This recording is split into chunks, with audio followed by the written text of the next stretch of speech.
հազի և բորբոքային վիճակի համար, որը ձեզ կձերբազատի և հազը կլինի աշճանաբար ավելի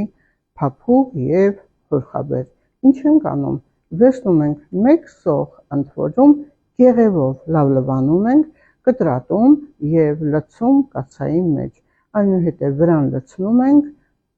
կաթ, ընդ որում սոխը պետք է կտրատել այնպես, ինչպես ցանկանում եք, մանր և կաթը լցնում եք այնպես, որ ծածկի սոխը։ Եռալուց հետո ընդամենը թողնում եք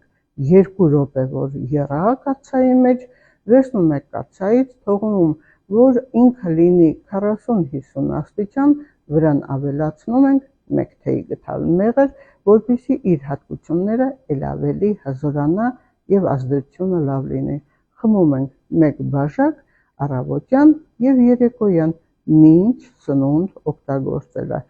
Կես ժամ հետո կարող եք սնունդ օգտագործել։ Այն հրաշալի, բնական և բնության տված հրաշալի բաղադրատոմս է, հակաբիոտիկ հենց ձեր առողջության համար, որպեսզի մաքրի և կոկորդը, և նույնիսկ անգամ ձեր մրսածությունը վերացնի վիրուսները։